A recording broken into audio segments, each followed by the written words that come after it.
How's it going, guys? Welcome back to Behind the Tune, back at the inaugural People's Party Festival. I'm here with Cassette. How you going? Good, thank you. How are you feeling playing at the first ever People's Party Festival? Yeah, I'm excited. I'm excited to get started. We haven't even seen the River Stage yet, but it looks like a beautiful venue. It's really good. Is that, you guys are playing in the River Stage? Yeah. Yes, that should be an exciting set. What can we expect from you and Danny in your back-to-back? It's always a bit of 90s house mixed in with a bit of acid, mixed in with a bit of minimal, rolling grooves, mixed in with some old school kind of pumping, jacking house. We kind of go all over. All right, I've got a couple of questions lined up for you that I would like to ask you, and hopefully our viewers will love it. So, describe your first rave or party that you attended. It was actually this one in a paddock out in Campbelltown where we had to get this bus from Town Hall, and I had to snake out of my house and build up my bed so it looked like I was sleeping, so my mum didn't know that I had left. And then I had to literally traverse the whole balcony and almost broke my leg trying to get in and out on the way home. But it was good, it was fun, it was really, the music was so hardcore though, it was so fast, but I was so young, so I was like, yeah, let's get it. Was it like a doof or like an underground It sort was of? a proper doof, yeah. I don't even think it had I don't even think those people would be around anymore. I don't know, maybe they are, I have no idea. Well, following on that theme, what rave, if any, inspired you to start DJing and music?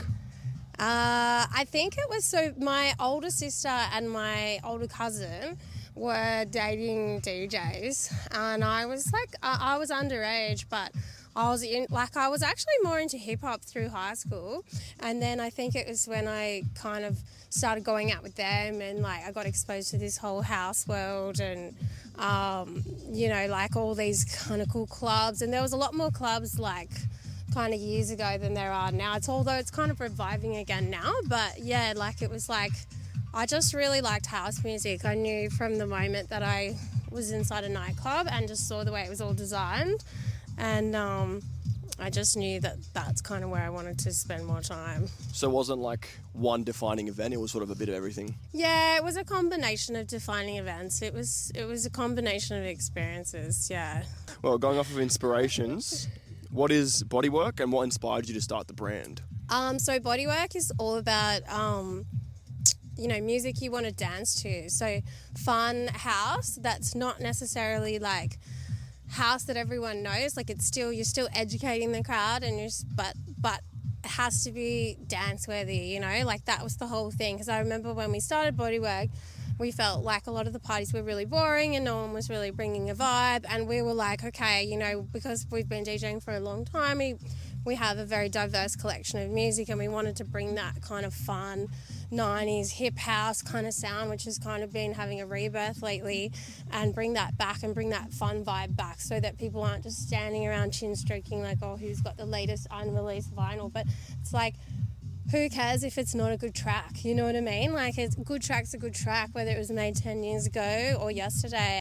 That was kind of the spirit of Bodywork, and it was all built around community, because we couldn't advertise because it was all no parties, and everyone was all judgy COVID vibes.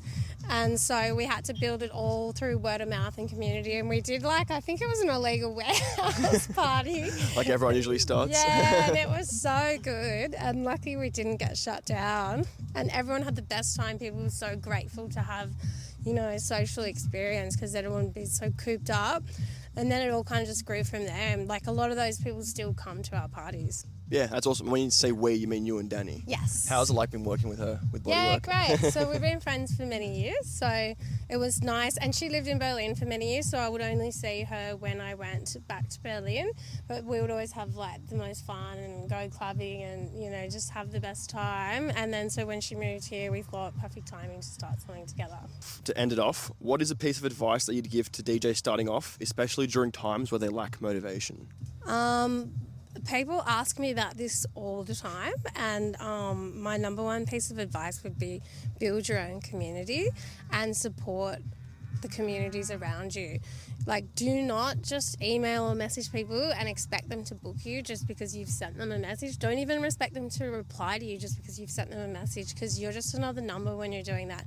You have to show them that you're actually willing to contribute to the dance music community as a whole, like, you know, and building your own community is the best way to do that. And supporting the people around you, they will then support you, and they're the tastemakers. So it's like very important that you have their support. Yeah, awesome. Well, there you have it, guys. Cassette DJ at People's Party Festival, kicking it off in about an hour with Danny B back to back at the River Stage. Hopefully you guys enjoyed that little interview. Anyways, take care, guys. Thank you.